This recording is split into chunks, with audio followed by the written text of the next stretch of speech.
अच्छा ये बात है, तो ये फूल हमें दे दो और तुम बाग में जाओ, कहीं साधु चले ना जाएं।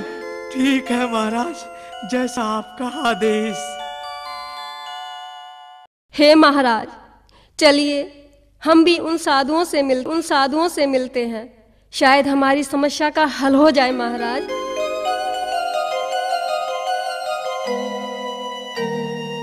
ओम नमः शिवाय, ओम नमः शिवाय, ओम नमः शिवाय, ओम नमः शिवाय, ओम नमः शिवाय, ओम नमः शिवाय, ओम नमः शिवाय, ओम नमः शिवाय, ओम नमः शिवाय, ओम नमः शिवाय, ओम नमः। हे महाराज, वो देखिए साधु बाबा, और वहां से तो धुएं का धुआं भी दिखाई दे रहा है, वो देखिए सामने।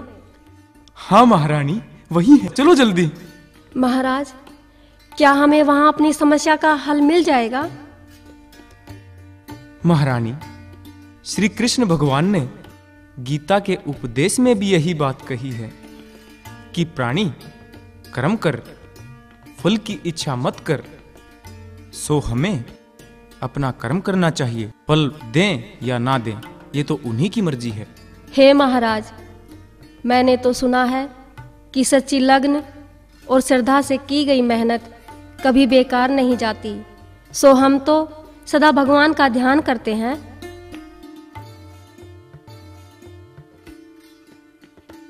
ओम नमः शिवाय। हे योगीवर, श्यालकोट के राजा सुलेभान व महारानी इंशरा देव स्वीकार करो।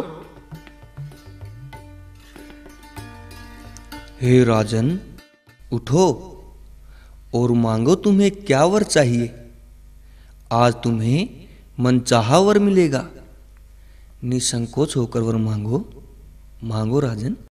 हे महाराज, आपकी दया से राज्य में सब चीजें हैं, परंतु श्यालकोट राज्य को एक उत्तराधिकारी की कमी खल रही है।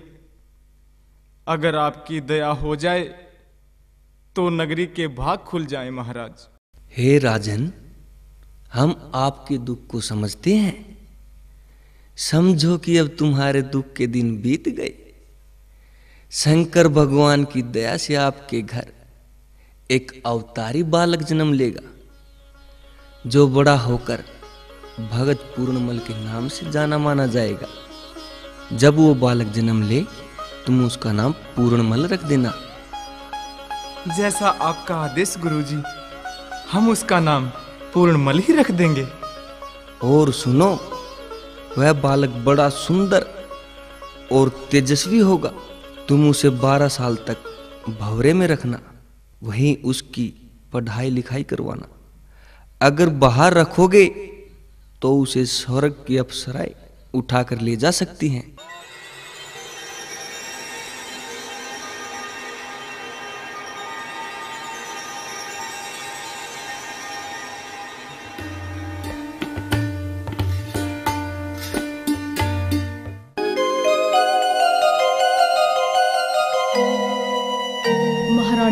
महारानी जी, सुना है कि बड़ी महारानी को पुत्र का वरदान मिला है, और सुना है बागों में कोई योगी बाबा आए थे। महाराज बड़ी रानी से इतना प्यार करते हैं कि बागों में आपको नहीं ले गए, बड़ी रानी को ले गए।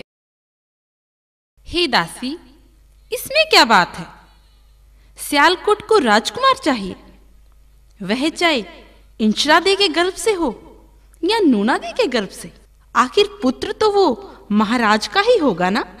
हमें जलना नहीं चाहिए, ये सब तो कर्मों की बात है। जिसके भाग्य में जो है उसे वही मिलेगा। भाग्य से ज्यादा कुछ नहीं मिल सकता। ये बातें आपको शोभा नहीं देती। आप सियालकोट की महारानी की दासी हैं। नहीं महारानी जी, मैं तो वैसे ही कह रही थी कि महाराज को वहां आपको ले जाना चाहिए था। हो सकता है ये वर आपको मिल जाता। नहीं, इस तरह की बात आइंदा कभी मत करना, वरना तुम मुझे जानती हो। गलती हो गई महारानी जी। फिर इसका हल मैं करना जानती हूँ। प्रिय दर्शकों, ठीक 10 माह बाद इंशरा दे ने एक लड़के को जन्म दिया और महाराज ने योगी गोरखनाथ के बताए अनुसार उसका नाम पूर्णमल रख दिया और राजा ने दाई को कह दिया कि उस लड़के को जन्म के बाद किसी को ना दिखाए और वह लड़का हमें लाकर दे। दाई लड़के को लेकर राजा के पास आती है और आगे क्या होता है? रुपे शाह दीवान, मेरी बात ध्यान से सुनो। जो मैं कह रहा हूं तुम वैसा ही करना। हे महाराज, आप आदेश दें। जो आप कहेंगे मैं बिल्कुल वैसा ही करूंगा। आप मुझे बस हुक्म सुनाएं, तुरंत आदेश का पालन होगा। आप मुझ पर विश्वास रखें महाराज, विश्वास रखें। मैं अपने पूर्णमल को तुम्हारे हवाले करता हूं और पूर्णमल को 12 साल तक भंवरे में रखा जाना चाहिए और इसकी शिक्षा व खान पान का विशेष ध्यान रखा जाए। किसी भी नर व नारी की नजर 12 साल तक पूर्णमल पर न पड़े। यही जिम्मेवारी है तुम्हारी। तुम और सभी कामों से आजाद हो। जैसी आज्ञा महाराज। पूर्णमल को किसी भी प्रकार की कोई परेशानी नहीं होगी। चाहे आप खुद पूर्णमल से पूछ लेना। आप हर तरफ से निश्चिंत रहें। ठीक है रुपे शाह दीवान, यह लो मेरे जीवन की सबसे अनमोल व प्यारी चीज आज मैं तुम्हारे हवाले कर रहा हूं और हर तरफ से तुम्हें पूरा हक देता हूं, चाहे पूर्ण की सुरक्षा का है या उसके रहन सहन का है। आज से मैं अपनी जिम्मेवारी 12 साल के लिए तुम्हें दे रहा हूं। हे महाराज, मैं अपनी जिम्मेवारी बखूबी व वफादारी से निभाऊंगा। ये मैं आपको पूरा यकीन दिलाता हूं। ठीक है रुपे शाह दीवान, जाओ अपना फर्ज निभाओ। जैसी आज्ञा महाराज।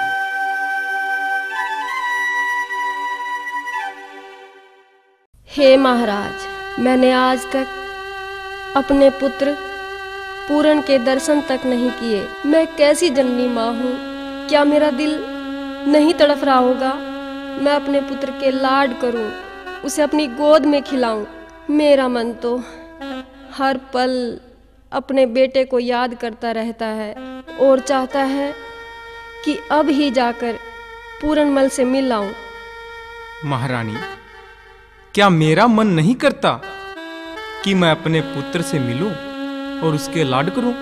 परंतु योगी गुरु गोरखनाथ की वाणी अनुसार पूर्णमल को 12 साल तक भंवरे से बाहर नहीं निकाला जाएगा। सो कुछ ही दिन की तो बात है, इंतजार करना होगा।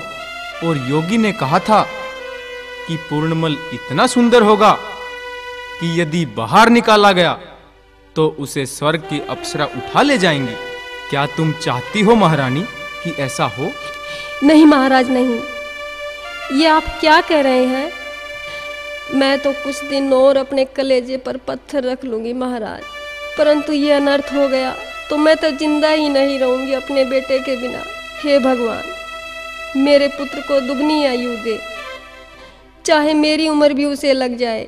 बस महारानी, कुछ ही दिन की तो बात है, तुम धैर्य से काम लो। फिर पूर्णमल यहीं रहेगा सबके बीच।